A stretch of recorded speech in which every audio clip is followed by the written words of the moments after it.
Hello, everybody, and welcome to Keeping It Spiritually Simple.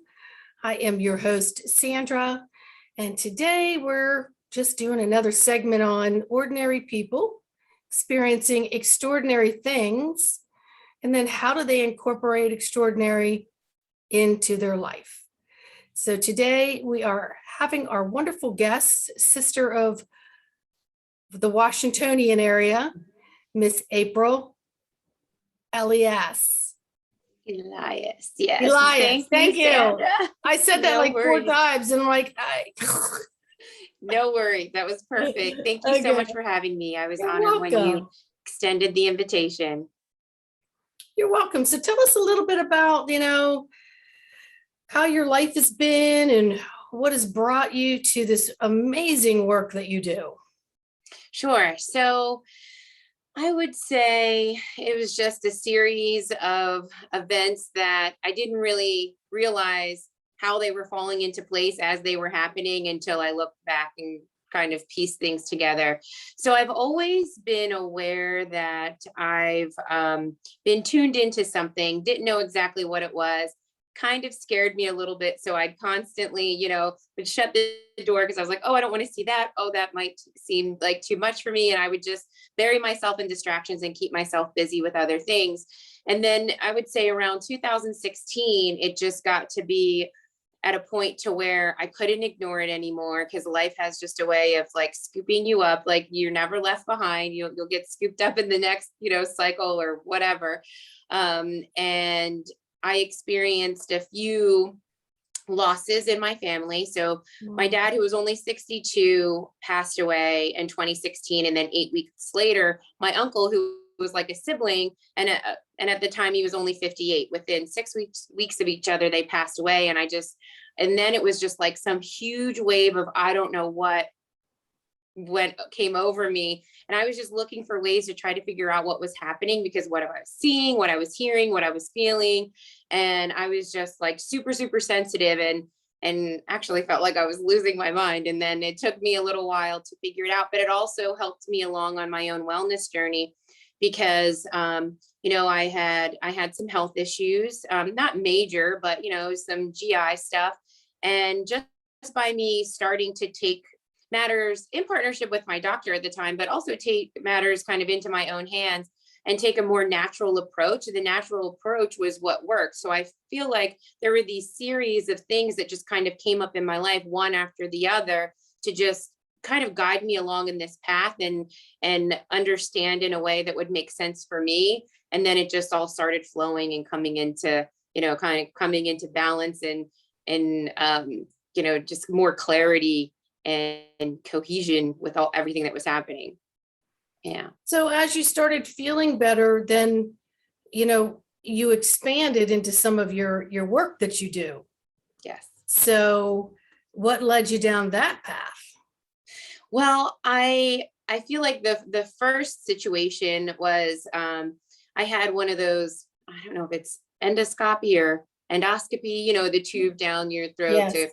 And so some of the issues that my dad and my uncle had passed from, I needed to go and get all of my screenings, right? So that was part of that. I was like, all right, I promised my uncle I'd go get all these screenings.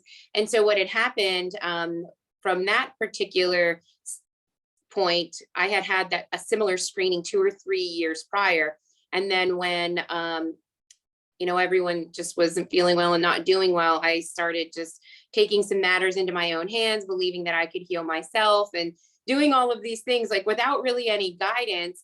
And then I actually had a test result that demonstrated the progress between now and then. And that's when I was like, oh my gosh, because my GI doctor was like, well, what are you doing differently? He's like, your stomach and your esophagus look great. That's normally not what happens. You don't take the prescriptions that I was prescribing you, because I just didn't feel right taking them. I was like, I really just want to figure out why I have all of these issues. And so that's when I really started believing that I could heal myself. I was like, oh, wow, I was just kind of, taking some natural things and just believing that it was working. And so it was really cool, because for me, I think I needed that like evidence in my face to really believe it. And then shortly after that, I had broke out in hives all over, which was weird because I'm not allergic to anything and I'm not on any medications. And I had 11 days worth of hives where they wouldn't go away. And I had Ouch. read, yeah, it was like terrible. And I had read online that, if it starts to go to your face and your eyes, you need to go to urgent care. Well, I had happened to be in Salt Lake City at the time. And again, this is shortly after this whole GI thing. And the month before, my brother had said to me, I went, because he lived in California at the time. He's like, I went and saw this lady who does magnets, at her house, and it's really cool. And he gave me all of these, things, all of these examples of his friends having these great results. And I was like, that sounds interesting, but I didn't really pay much attention to it.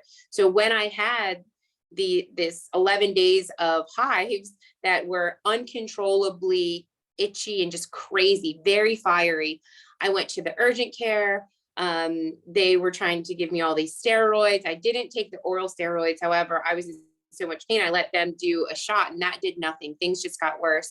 So because I was on a trip and I was like, you know what, I'm close to California. I remembered my brother had said something like 4 weeks prior about this lady. She happened to have availability. So I went to her house and she did what was called a biomagnetism session on me. So you just lay on a table, a massage table, you're fully clothed, shoes on, and then she just does, muscle testing, but using your body.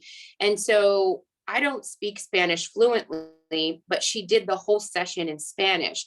I could pick up on some of the things that she was saying, but I didn't understand most of it. And she's going through this whole thing. It's about an hour long. And when I got up off the table, now, mind you, when I had gone in there, I was completely inflamed, literally on fire. She goes, go look in the mirror. She's like, your face, you had all this fiery stuff on your face, go look in the mirror. And it was all gone. It was the first sense of relief that I had in 11 days from anything that I had tried. And so then I was in my head, like, she's asking these questions in Spanish. My body is responding to them. I don't even know what she's saying. Like, what is she doing? And so I just got really intrigued and curious. And just to back up a little bit, my brother said when he had that magnet session, he said to me, he goes, you would be really great at this. I could see you doing this. And I was like, what? Magnets? Like, that's weird. And so then I just knew I had to learn how to do it. It was only, at the time, it was only available in Spanish. I could only find it in Mexico City. And I was like, you know what, I'm just going to figure it out, go to Mexico and learn how to do it, because it was that impactful. I mean, I did some complementary things afterwards, like some acupuncture just to help things flow and move. But I mean, and then they were gone. The hives were gone from that session.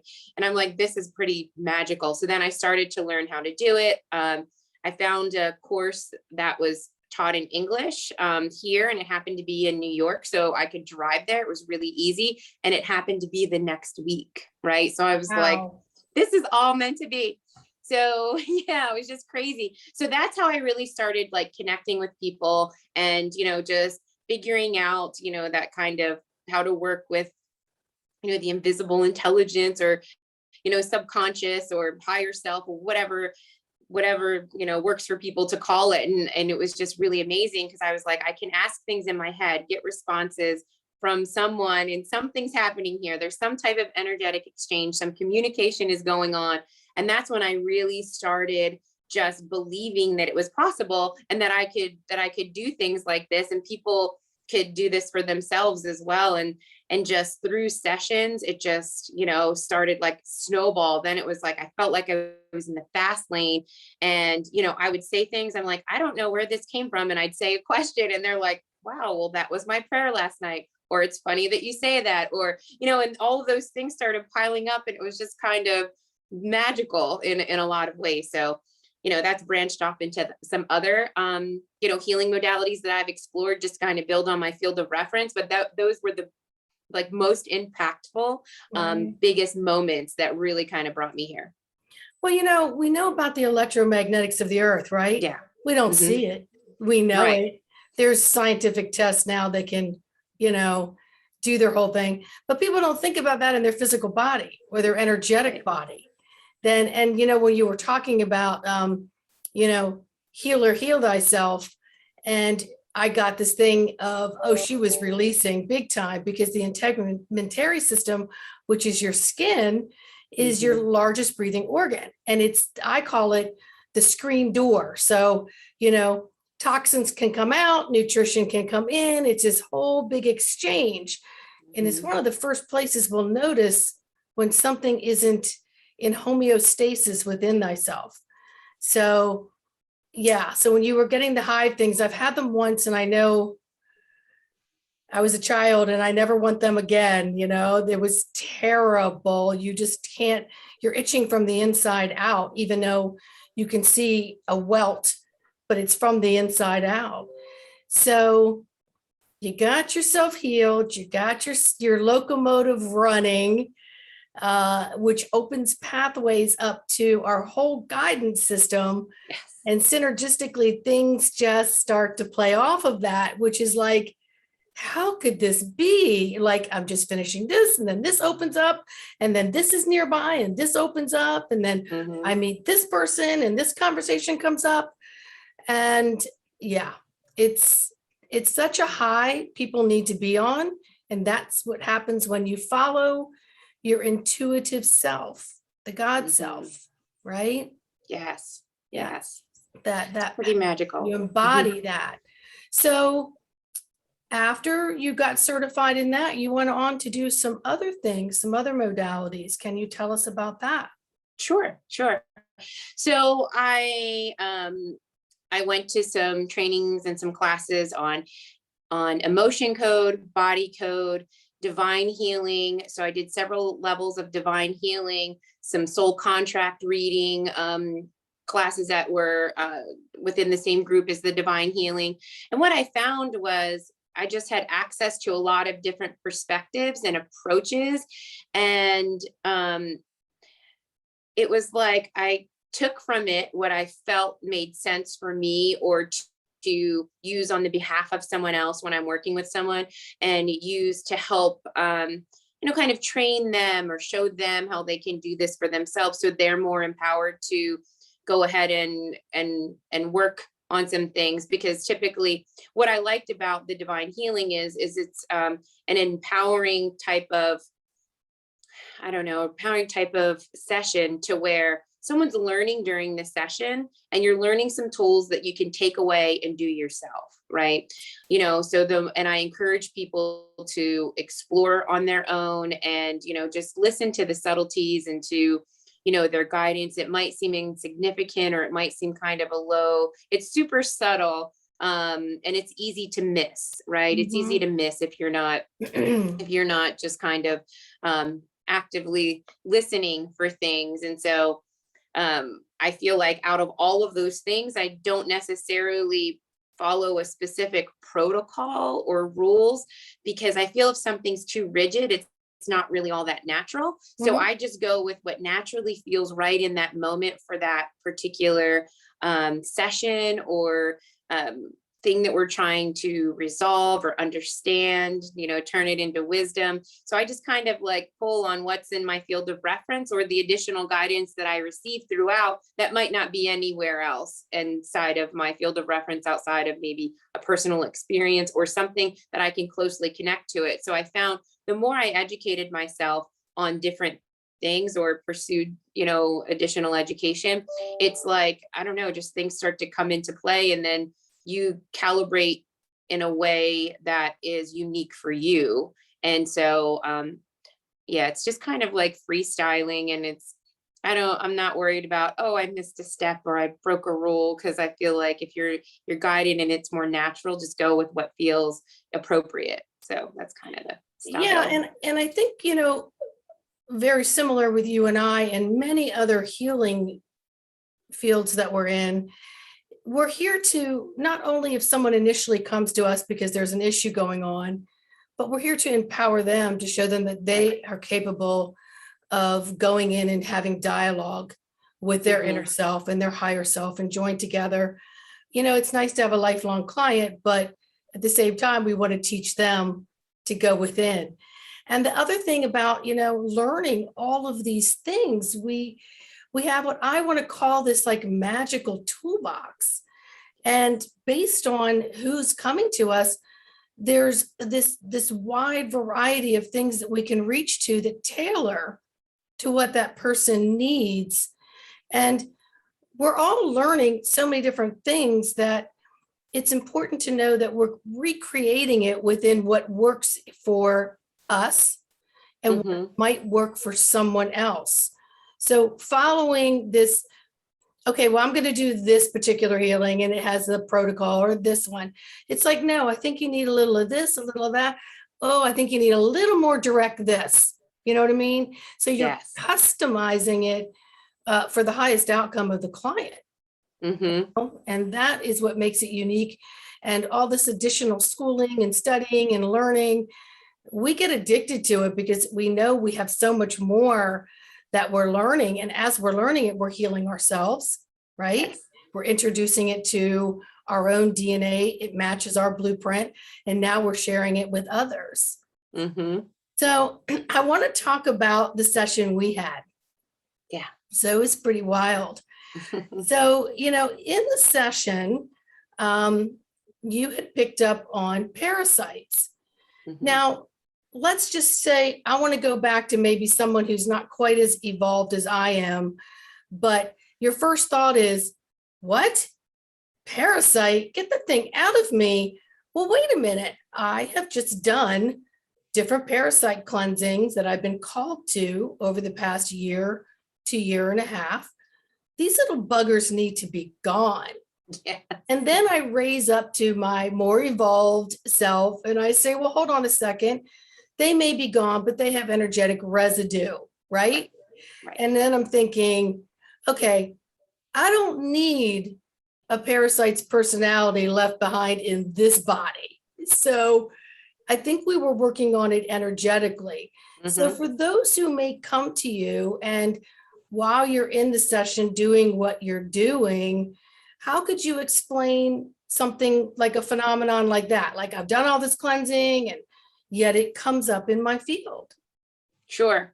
Yeah. So it really just depends on some things are best. So for you, I could say some things out loud. Yes. To where some things I just maybe work with silently because I can feel what someone could handle knowing, right? So, but for things to show up, energetically, like as an energetic type of signal or energetic signature in the field.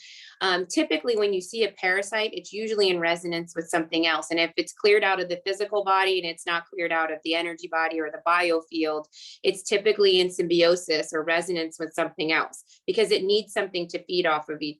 They feed off of each other. Like parasites will feed off of bacteria or viruses, and similarly, bacteria and viruses can feed off each other, and also it's the same thing is true for some fungus. So that means it's still in resonance with something in the field. It doesn't necessarily have to be in the human, in the body here, but it's still there in some way because just another layer of it needs to be cleared. And sometimes when things don't clear right away, like if you've cleared them out of your physical, they don't clear right away. Sometimes there's something holding it in place, something like a trapped emotion. So an emotion can hold something in place because if I come up against something, so if I work with someone and say it's something that's more trying to clear of a particular type of state. So it's really common with people who have Lyme because it's a bunch of co-infections and a bunch of things in the field, a lot of like just gnarliness and aggressiveness that creates all of this stuff going on. If we get to a certain point to where it's like, this seems a little stubborn and it's not necessarily clearing at a time that it normally would, then we're like, what's holding it in place? Like, what is, let's see what's holding it there. And it could be an emotion and the frequency or the vibration of an emotion holding it there because it's in symbiosis with it and it's getting some type of energetic food in that sense. Might not be getting that type of sustenance in the body, but it's getting it somewhere in the field somehow. So it's a matter of it's showing, but it could be a variety of, there's no two sessions that have ever been the same. Every session is like an adventure and I learn something new every single time. So I could sit here and say, oh, it's always because of this. And that's not the case. Like anything can cause anything and show up anywhere because of anything. So, Yes. so that's what Yes. makes it very interesting to explore and say, wow, I never thought of it from that perspective. Or, it could be a parasitic relationship. It could be a parasitic, perhaps, perspective or attitude or outlook. It could be or an idea. So there's all of these things that could show up in the field with regards to that we're very used to saying, in my human body, I just want to clear out, the organs, the glands, the tissues, the systems, all of that. I want to clear all of that and I should be good. And that's not always the case. But if left unchecked, it can go ahead and manifest in the physical again. So Sure. that's how kind of that showed up out there. Really great job on the human, but then a little, just a little bit of lingering in the field. Mm-hmm. Yeah. And the interesting thing is I know that when you're doing any kind of dying off of candida or parasites, Mm-hmm. you can have flatulence Mm-hmm. and things like that. And even though you're working on the energetic body, you can still have a physical response. So like, Yes. for example, the next day I had a lot of gas. And Mm-hmm. I knew exactly what it was. And I was like, that's right. Be gone every time. It's like, yeah, let it go. Let it go. And what you're talking about with the symbiotic hanging around, it's like emotions. You think you have processed something, you've gone to therapy, you're good. And then something comes along and it triggers you. And you think it's like an energetic, like a physical thing, but it's actually in the emotional body. Right. Because we carry so much, and then that triggers thoughts and so on. So, sometimes we carry things around because a little bit of it might feel comfortable, and we don't realize the massive suitcases and packages and encapsulations that are surrounding us. And we're moving into this phase of our lives of being here on earth to help others, to understand that life isn't just about the mission of the mind. Mm-hmm. You really have to dissect and understand all of the bodies, and then many different modalities that can assist you. And of course, just like the wind, it's going to blow every which direction every day. So you're never one and done or a series and done. You go out and you touch this modality and you work it. You touch this modality and you work it. And there's many of us like you and me who are out there going, okay, I'm getting to the next level. So I'm going to reach out to this modality. I'm going to reach out, and we do it all the time. And it's not because it's an addiction. We're on a mission. It's like we're going to the Olympics, right? But now all the training that we've done up to now, we thought was tough, that got us to the Olympics. But now we've got to train in a different manner to be in the Olympics. And so I actually call us, spiritual warriors, because we're working on the spiritual side of things, connecting with the soul through the portal of the heart, versus the mundane, everyday, ordinary things that we do all day long to get through our day, get through our week, month. And then next thing we know, we're a year and another year and another year. And we're just accumulating so much stuff, and learning how to get into that energetic field and to clean on a daily basis, not just about what you're putting in your mouth or what's coming out in the obvious of your day. So can you speak to any of that? Yes, definitely. Yeah. So, and I didn't mention this earlier because I'm still in the process of learning this, but I've actually started working with a series of tuning forks. So I've really gotten into sound recently. So as things progress, so I had a session. This is the only time I've ever done this, and it was very impactful. I had a quantum healing, past life regression, the Dolores Cannon method. I had it about 2 years ago. And one of of the places that I stopped at, well, first of all, I didn't believe that I could be hypnotized. And I was totally shocked that I even had the experience I had. And I was like, wow, because literally in my head, I was like saying, I heard the therapist asking me questions and then I would answer them. But then what came out of my mouth was the opposite. And I was like, oh, really? And so it was just really weird because you're kind of like outside of yourself in a way looking at all this. But anyway, so one of the places I was taken to was an Egyptian lifetime. And I was, like just surprised to be there. And I was like, oh, wow. And as you go through and you're taking it all in, well, one of the things that I had done at the time was worked with sound, right? Worked with sound as a healing modality. And so I had a little mystery school of sorts at this time, but I was also part of, I don't know if you want to call it government or something like that. It felt like some type of like Senate position or something. Like, I don't know, like within that structure, I don't know much about Egyptian times and the structure of things. Right. But while I was in there, I knew I was telepathic because I actually saw there were a variety of reptilians in this thing. And I'm like, as part of this, I wasn't like, I guess they had pharaohs or whatever. I wasn't like the king or the queen, for lack of a better term. I was like something like kind of like a either princess or political position type of, I don't know how to explain it. But anyway, but I realized that I was telepathic, and I was one of the only ones that was telepathic in this particular room, and telepathic with these other, life forms. And like whatever they were saying, I know that they were like, whatever they were saying was very hypnotic, and people were going along with things that they shouldn't be going along with. And I'm like, this is not right. But I wasn't in a position to where I would say anything because I knew I would be harmed. But I had this, telepathic exchange. And then I felt this, reptilian or Anunnaki, I don't know what it was.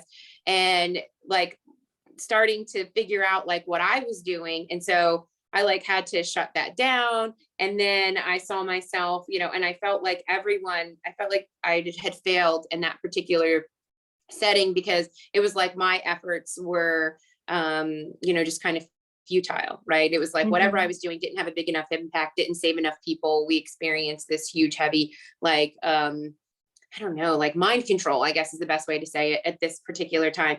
But sound just really was a big part that I took away from that particular lifetime snapshot, right? And so sound had come up a few times, and it just, I didn't really feel like it was the right time.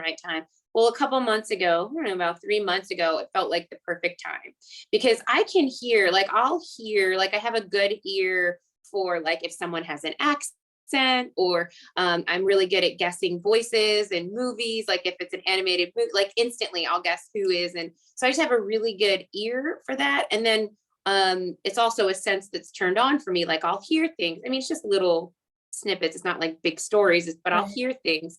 And so then I started playing with them because I was like, I kind of need to get through some other things to be ready to just focus on this sound.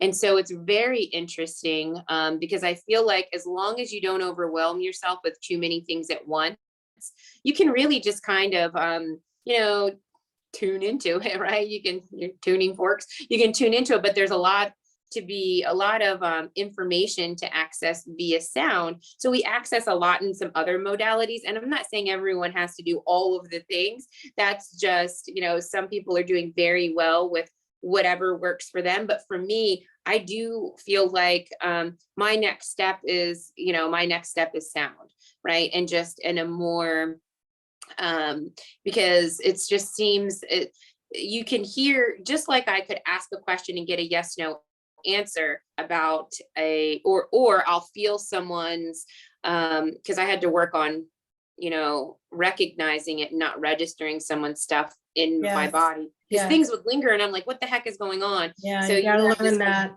Boundaries. That's a huge lesson to where you're like, man, I don't want to do that one again.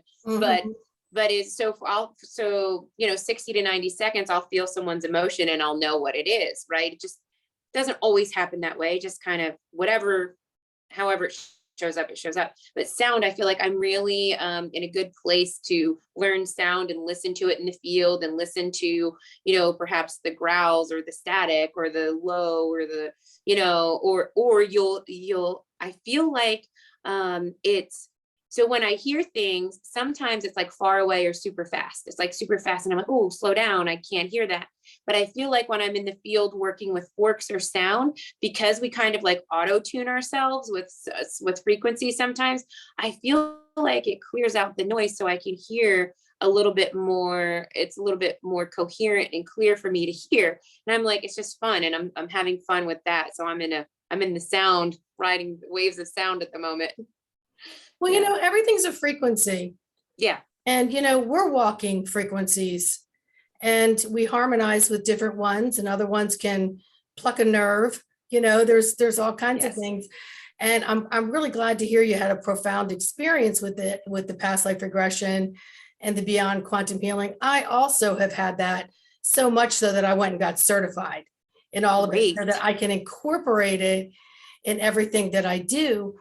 And you went back to a lifetime and took out from that, and the stigma to all that stuff is your higher self is going to take you to the window that you need to know at this moment, and whatever that is. And if you can just relax enough, because hypnosis isn't about,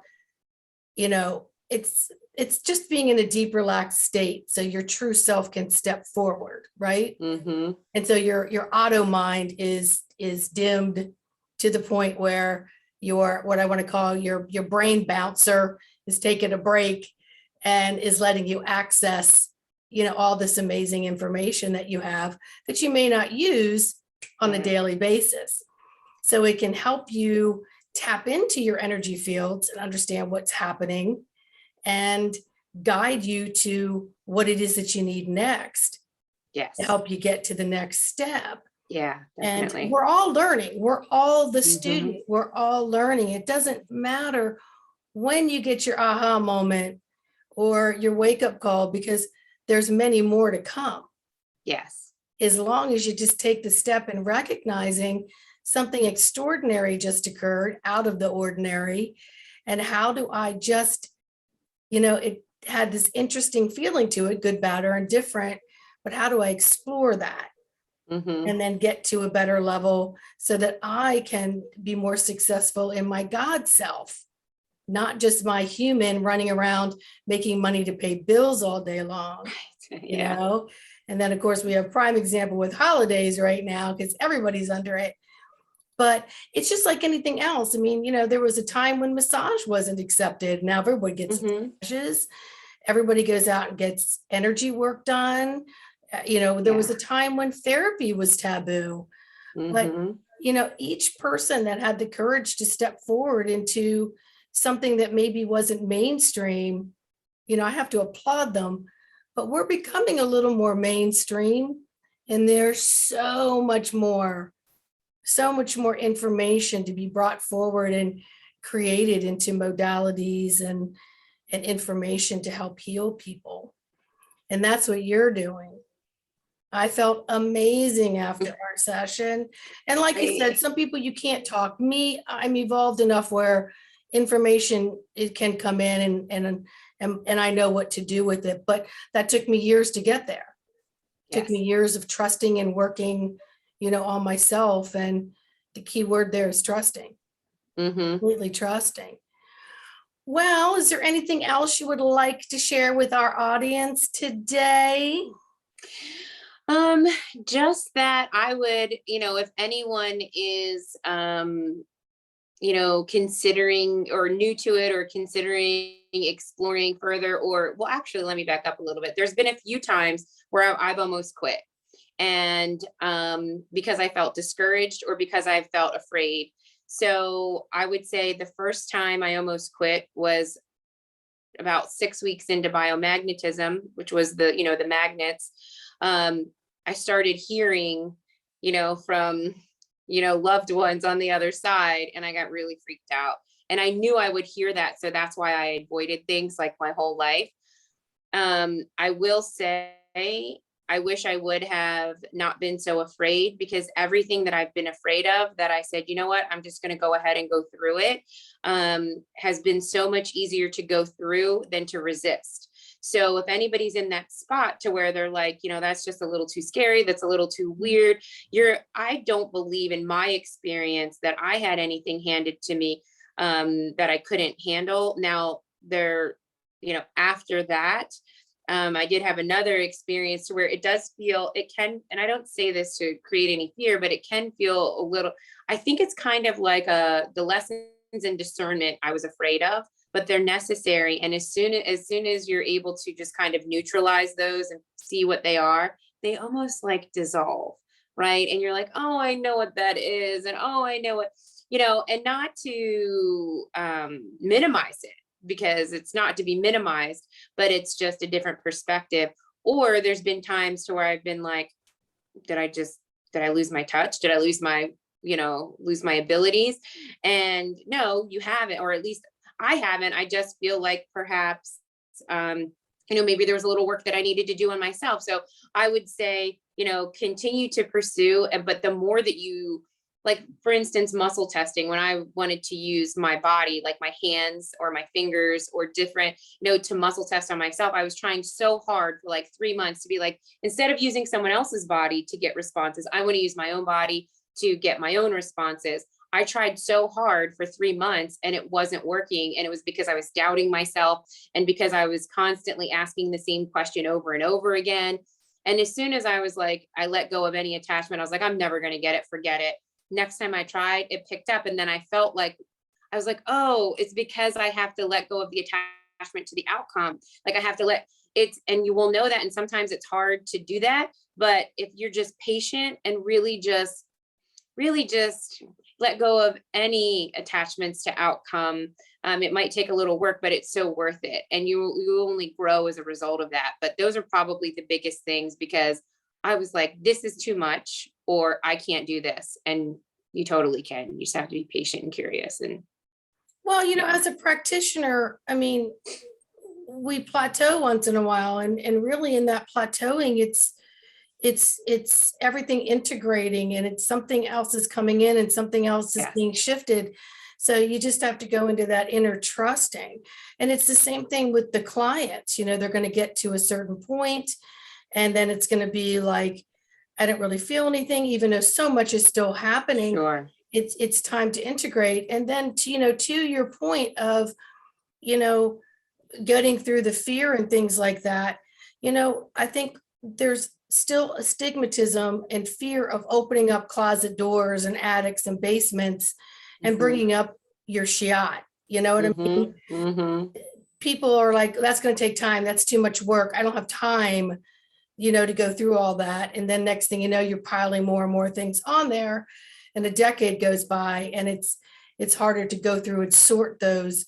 So I encourage everybody, I don't care where you are, jump on that, whatever you want to call it, woo woo wah wah train, and start exploring yourself. And do the work, because every time you up a level of like, wow, feel so much better, you're ready. Okay, now let's go to, for lack of a better word, the peel the onion thing, which is also one of your beautiful pictures, which I love. Thank you. But we all have layers. And if we want to get to the best authentic part of ourselves, we got to get those layers off, whether we consciously put them on there, or they were placed upon there, or it's old programming. All that doesn't matter. Doesn't matter how you got there. The fact is, you're here and you're ready to clean it up and come up and out. Yes. And it does take work, and there is fear involved. And like April just said, you got to overcome that. You just got to trust and release all expectations and outcomes, because the final result is always betterment. It's always betterment. And it can be one day at a time. Definitely. One day at a time. Well, this has been fun. Yes. Thank you so much. I loved our chat. It's awesome. Thank you. Well, April Elias, I am so happy you came on. We're going to definitely do this again. Yes. because I think we need to get more about the modalities that you do out Mhm. and open it up so that people are ready to come run and jump on the Zoom. It used to be jump on the table, but I think we're going to get back into that, what I want to call, the face and space where we're all gathered together. That's Mhm. going to definitely come back out. But if you look at everything as energy, so much is still happening. Even if you're doing it on a Zoom or a FaceTime, Mhm. or you're just tuned in at your house while the practitioner is working from their house, there's so much power in that. There's Yes. scientific power in that, but there is so much power in that. And so Mhm. you're still receiving amazing healing work regardless. Definitely.